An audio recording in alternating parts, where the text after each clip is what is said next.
The kids enjoy having something to do besides their lessons, besides walk, trot, canter, check your diagonal, check your lead.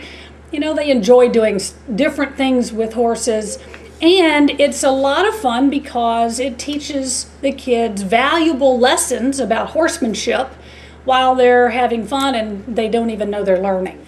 The next one I'll tell you about is the boot game. Now, I don't have a better name for it than that, but let me explain it, and you might need to just imagine it in your head. But let's say you've got six riders. Well, you'd get boots. I'd get like 12 boots. And you go down to one end of the rail in your arena there, and you put the boots on top of the fence. Hopefully there's a little area that's capped where you can place these boots. Now you can have teams or individuals competing, but if you divide into teams, the riders will line up on the far end of the ring, and they'll trot or canter depending on their level of experience and ability. They'll go down to the end where the boots are placed. They got to pick up the boot, and they've got to travel to the center of the arena where you have set up a big muck bucket.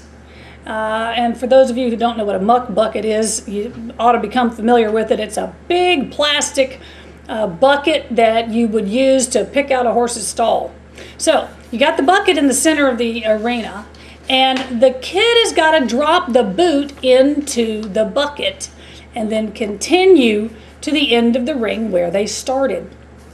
Now, it might not, and then they tag if it's a team situation, then they tag their person, their teammate, and that person goes and does the same thing. Now, it might not sound like all that much fun at first, but once you get going, you'll find that the kids, because it's a race, you know, whoever comes in last is the loser. You got to come in first. You got to be quick about this. Well, what happens is the kids start going too fast and they miss the bucket.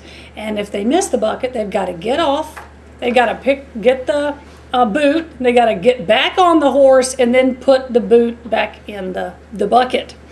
Now, that happens more than you can imagine. They ride up and just toss the boot over there and it doesn't make it into the bucket. If the kids are too small, you could skip that part, but that really is part of it that makes it fun. What the kids learn about this is it teaches them a lot about patience and planning and steering. Because, you know, if you just ride your horse straight up to that boot, you're not going to be able to get it. You're going to have to go alongside of the fence and to be able to reach the boot the way you should. And it teaches them to be a lot more careful. They're a little more patient about going to the bucket and placing it in there instead of just throwing it over there because it costs them time. So it's a fun game, and it teaches them a lot of good personal characteristics and control over their horse.